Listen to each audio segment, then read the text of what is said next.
comentarles que se suma esto a otras pruebas que se puedan hacer. Por ejemplo, si hay ictericia en la persona, se hace en bilirrubina, se hacen creatinina, se hacen glucosas, electrolitos, sumado a toda esta situación. Cuando hablamos de las enzimas hepáticas, las pruebas que más se realizan, las elementales, son las transaminasas. Las pueden hacer también la AST, la ALT, porque lo mismo uno que la otra tiene afinidad hepática, ¿ya? La pueden llamar como ALT, la pueden llamar como alanino-aminotransferasa, L-alanina, 2-oxoglutarato sérico, etc. Tiene diferentes nombres que se le da, y el método que más nosotros realizamos es un método enzimático, un método cuantitativo, donde la alanina y el alfa-cetoglutarato pasan a formar glutamato con piruvato en presencia de la coenzima NAD en medio ácido, que llega a formarse un lactato más el NAD reducido.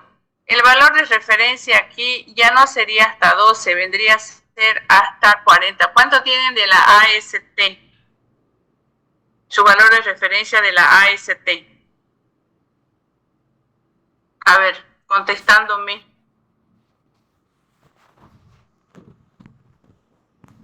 Nada, se fueron de clase.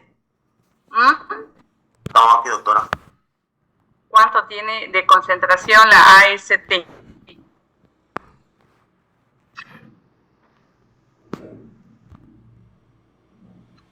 ¿Hasta cuánto? ¿El valor de referencia, doctora? Es de 5 o 38. Cuando yo digo valor de concentración, es el valor de referencia, ¿ya? Cuando en el examen se les diga, calcule la concentración final de la AST, es cuánto da de valor esa AST, bueno. ¿De cuánto a cuánto, niña? 5 a 38 U sí. Sobre litro. Inclusive puede decirse hasta 40 en algunos métodos, ¿ya? Bien, hiperalanino-aminotransferasa se llama cuando el valor se encuentra elevado en sangre. Se eleva en todos los casos terminales gástricos, digestivos, pero fíjense, se eleva en los problemas cardíacos, pero también se viene a elevar en los procesos hepáticos. Miren, éstasis hepática, ictericia parenquimatosa, hepatitis crónica. Ahora nosotros nos estamos viendo aferrados a la parte hepática, pero miren aquí, hay médicos que se lo van a pedir en la parte cardíaca también, ¿ya? La fosfatasa alcalina es la FAL-C, se localiza en las membranas de la célula, está presente en varios tejidos, pero la FAL-C también se puede decir plasmática, comprende sobre todo hígado, hueso, intestino en el embarazo y sobre todo queda en la placenta. Hígado, hueso, intestino y placenta, ¿sí? Esta se encarga de transferir grupos fosfatos formando un alcohol y un nuevo compuesto fosfato. Cuando el aceptor del fosfato es el agua, se forma ortopirofosfato. Esta requiere de iones magnesio y de iones zinc para que sea estable y tenga una máxima actividad. Será inhibida por el calcio y el fosfato inorgánico. Puede ser que en el organismo de la persona pueda contener concentraciones altas de calcio y de fosfato. Eso puede interferir en la reacción. No sucede siempre, pero puede suceder, ¿ya? Tenemos el método Shinohara de 2 puntos. Esta reacción la podemos hacer también espectrofotométrica. Un minutito, por favor, ¿ya? Hola, buen día. Ya, ¿cuál es?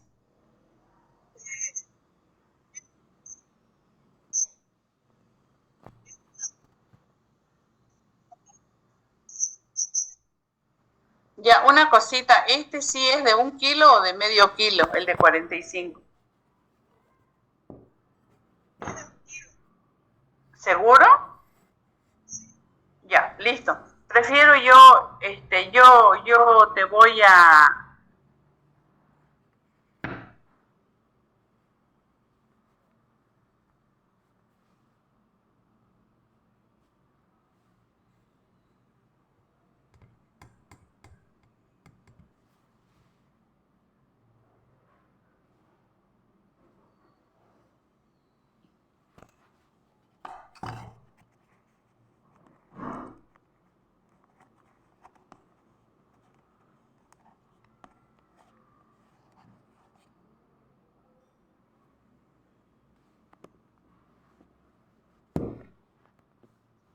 Ya chicos, perdón. Entonces, el principal sustrato que tiene es el betaglicerofosfato, que mide la liberación de fosfato inorgánico luego de 1 hora de incubación. También se puede hacer cinético, también se puede hacer, este es uno de las pocas enzimas que se puede hacer por espectrofotometría, usada en todos los líquidos biológicos. Fíjense sus valores de referencia.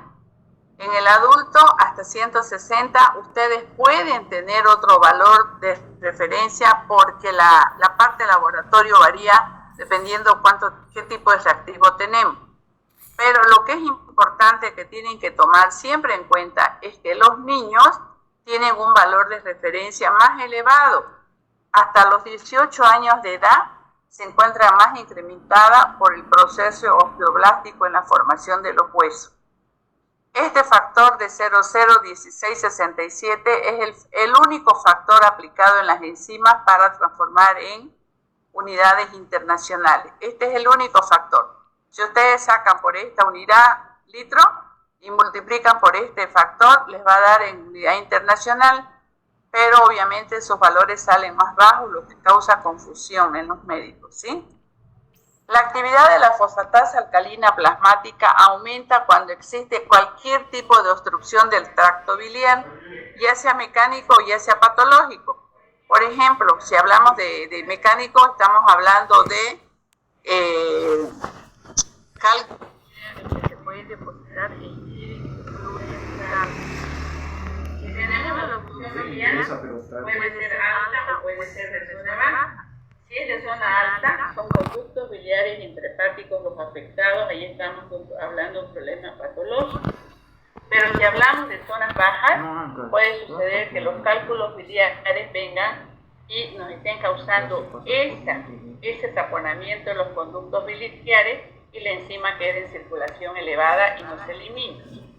Los aumentos de esta fosfatasa alcalina no son específicos de una enfermedad hepática, porque aumentan en el embarazo, en el crecimiento y en la adolescencia. En todas las enfermedades óseas donde existe una actividad osteoblástica aumentada, quiere decir crecimiento de la persona o que se encuentre afectado el desarrollo del hueso. También se puede elevar en la enfermedad de Hodgkin, hiperparatiroidismo, raquitismo, neoplasia, cirrosis, etc. O sea, cuando ustedes hacen una determinación analítica, no solamente van a utilizar gamma-glutamil, fosfatasa alcalina, transaminasas, pueden que les pidan las 3. Si hablamos de la gamma-glutamil o la GGT, este es microsomal, se encarga de regular el transporte de aminoácidos a través de la membrana celular y cataliza las transferencias de los grupos glutamilo desde el glutatión hasta formar un aminoácido libre. Esta enzima se encuentra en el riñón, hígado, vesícula, páncreas, vaso, cerebro. Fíjense, tiene varios lugares de donde nace. Esto da lugar a que se la pueda utilizar en muchas pruebas referidas a todas estas patologías, ¿ya? Para estudiarlo, nosotros vamos a utilizar un método cinético donde no se hace ningún tipo de desproteinización ni tratamiento clínico en la muestra. Uno de los métodos puede ser el método de Sachs, que es cinético, donde la gamma-glutamil 4-anilida se transforma hasta 2-nitroanilida a una longitud de 405. Fíjense aquí, vuelvo a repetir, todo lo que es cinético tiene absorbancias bajas, UV. Todo lo que es colorimétrico tiene absorbancia arriba de 500 porque son de colores que ustedes pueden observarlas. Aquí no, en estos métodos ustedes no observan color porque el color es demasiado débil, ¿ya? Sus valores de referencia de 4 a 28 o de 4 a 18 para las mujeres, más altas en los hombres. Lo mismo, vuelvo a repetir, que esta situación de este tipo de valores de referencia, básense en el que tienen en su guía, porque estos son universales, ¿ya? Se encuentra elevada en todo lo que son hepatitis, alcohólicas, virales, crónicas, obstrucciones biliares, colectasis, pancreatitis, todo lo que está referido al conducto o al área gástrica, metástasis de hígado, cirrosis, hígado graso, neoplasias, obstrucciones y también en casos donde hay ictericia les van a pedir. Pero es una característica que la gamma-glutamil se encuentra elevada en las personas que tienen hígado graso. Aquí se encuentra elevada, ¿ya? Todas las personas que tienen este problema de hígado graso van a tener gamma-glutamil más alta. Entonces, si hablamos de las enzimas hepáticas, nos referimos a esas tres. Pero si hablamos de las pancreáticas, ahí entramos exclusivamente a dos tipos de enzimas. Pero eso no quiere decir que no puedan hacer enzimas hepáticas más glucosa, más creatinina, cuando ya el cuadro de la amilasa de la pancreatitis está declarado, ¿ya? La amilasa, entonces, es una enzima de origen pancreático y a la vez es salival, que se encuentra en saliva. Tiene una característica muy importante. Tiene un pequeño tamaño, lo que hace que desaparezca rápido del suero, o sea, su vida es muy lábil, pero tiene la particularidad que al desaparecer del suero la encontramos en orina hasta dentro de 3 horas. Quiere decir que si la persona retiene en vejiga orina 2 a 3 horas, después de unos 2 días de que se ha encontrado la amilasa alta, la vamos a encontrar en orina alta y va disminuyendo en orina, en suero. Pero la patología no se ha revertido. La patología pancreática continúa, simplemente la encontramos en orina por esta razón. También se puede encontrar en situaciones llamadas macroamilasemia, donde nosotros le encontramos alta en plasma y no la vamos a encontrar en orina elevada, porque aquí surge una situación rara, hereditaria, que se produce porque se une la amilasa con la inmunoglobulina y por lo tanto no se le elimina y continúa alta en sangre. Pero simplemente en este tipo de patologías llamadas macroamilasemia. En el resto de las patologías, ustedes van a encontrarla en orina. Y vuelvo a repetir, es la única enzima que ustedes pueden hacer su determinación analítica entre 2 y 3 horas en orina. No necesitan colectar orina 24 horas, simplemente conservarla en vejiga y hacer una sola micción a las 3 horas y la encuentran y ahí pueden hacer amilasuria. En la pancreatitis aguda, aquí es muy útil la amilasa. Cuando analizamos, vemos que el jugo pancreático sale de ese sistema canicular y se va a infiltrar en la cavidad del peritoneo, glándulas, mesocolo, debido a problemas de presión de permeabilidad capilar. Pero va a ser eliminada por los riñones, no se va a reabsorber, lo mismo que la creatinina no se reabsorbe. La cantidad de enzima o esa concentración de amilasa que tienen en suero representa la cantidad que está circulando y que la que desalojan los riñones. Y los valores altos disminuyen en pocos días. Estas isoenzimas que están presentes en este tipo de enzimas pancreáticas son dos. Las isoenzimas son más eficaces, que es la pancreática y la salival.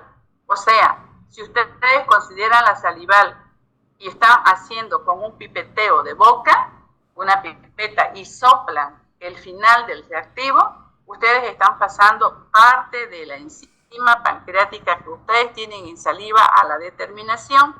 Por ello, nunca se debe soplar la pipeta. Si van a pipetear, supónganse que no tienen una propipeta y que necesitan pipetear 5 ml, entonces carguen 6, colocan 5 y ese 1 que les sobra lo descartan en la pipeta. No lo pueden soplar, ¿ya? Porque si no les va a salir alto. Tenemos el método iodométrico que se les ha explicado para degradar el almidón a través de la amilasa, porque se produce una reacción de yodo con almidón. Hay una reducción del producto yodo-almidón inversamente relacionado con la concentración de amilasa. Por lo tanto, esta reacción iodométrica no sigue la ley de Beer, es la única reacción colorimétrica que no sigue la ley de Beer. O sea, no es directamente proporcional a su concentración, es inversamente proporcional, lo que quiere decir que una amilasa alta en sangre me tiene que dar una absorbancia baja, porque mide aquello que no degradó del almidón. Después tenemos los valores de referencia, la podemos encontrar normalmente hasta 120 unidades amilolíticas por decilitro, en orina hasta 260, en la pancreatitis aguda puede subir hasta 1200, en la pancreatitis crónica hasta 200 o 300. Fíjense la diferencia, ¿cuál es principalmente? Que la pancreatitis crónica, al tener cronicidad el páncreas, ya no elimina esta enzima. Por lo tanto, este método ya no la detecta, solamente detecta casos de pancreatitis aguda. Entonces, cuando nos dicen una pancreatitis hemorrágica, por ejemplo, que le hagamos una amilasa, no esperemos encontrar resultados altos. ¿Por qué? Porque el páncreas está necrosado y no elimina la enzima a la circulación, no la capta este método. La podemos también encontrar en las paperas, que le da a los varones hasta 350, 750 veces, y este factor de conversión sigue siendo el mismo para todas las enzimas. Cuando sube la amilasa, se presenta en los casos de las pancreatitis aguda, afecciones crónicas del páncreas, ulcus perforado, colecistitis, traumas de páncreas, parotiditis, infecciones tóxicas, inyecciones de morfina, son los casos en que se eleva, pero fíjense en la pancreatitis aguda. Y ahorita vamos a ver una diferencia con la lipasa. Cuando disminuye en necrosis fulminante del páncreas, fíjense, aquí no llega a elevarse, ¿no? En las neumonías, mongolismo, diabetes, anasarca, encontramos una hipoamilasemia, o sea, concentraciones bajas. Tenemos otra enzima que es la lipasa, que es triacilglicerol acilhidrolasa. Es un método útil para determinar también pancreatitis. Estas lipasas son enzimas que son responsables de hidrolizar triglicéridos, o sea, los triacilgliceroles, que contienen ácidos grasos de cadena larga. Prácticamente utiliza la misma reacción que los triglicéridos. Actúa sobre la unión éster entre el glicerol y el ácido graso que tiene cadena larga. Va a liberar 2 moléculas de ácidos grasos y una de beta monoglicerol. Aquí tenemos, y luego se tiene que venir reacciones de titulaciones de estos ácidos grasos. Puede ser con hidróxido o después medir la liberación con un pHímetro. Pero podemos utilizar ya los métodos más complejos donde esta reacción de titulación con hidróxido o con pHímetro, ya directamente el método la saca, pero por turbidimetría. Esta es la situación que no es tan apta para usarla en cualquier espectrofotómetro porque la reacción produce una turbidez y el espectrofotómetro no la lee fácilmente, pero sí se la puede hacer por método cinético, ¿ya? O sea, igual se la puede usar. Entonces, cuando hacemos por colorimetría, podemos utilizar cationes, cobre, para ver cuánto se ha modificado el pH. Vuelvo a repetir, en algunos lugares se las hace por cinética, es más fácil de poderla determinar. Ya va a acabar. Valores de referencia hasta 200 unidades por litro, pero aquí está la diferencia. Fíjense, la lipasa produce resultados altos tanto en la pancreatitis aguda como en la crónica. Quiere decir que nosotros vamos a encontrar alta en cualquiera de las dos patologías. ¿Por qué razón? Porque esta lipasa se la detecta en patologías crónicas como agudas, lo que no sucede con la milasa.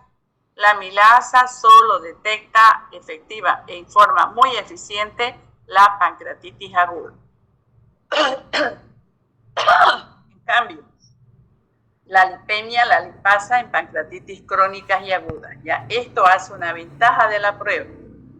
Aquí, por ejemplo, con esta prueba podemos detectar el páncreas de cabeza, cáncer de cabeza de páncreas, porque es una pancreatitis crónica.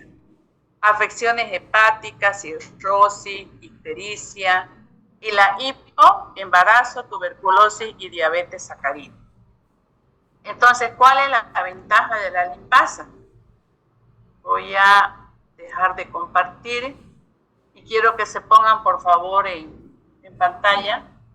La diferencia de la lipasa es que la lipasa es más sensible y específica y nos puede dar determinaciones, puede detectar los casos de cirrosis, de pancreatitis aguda como pancreatitis crónica, pero no es muy fácil encontrarla en los laboratorios.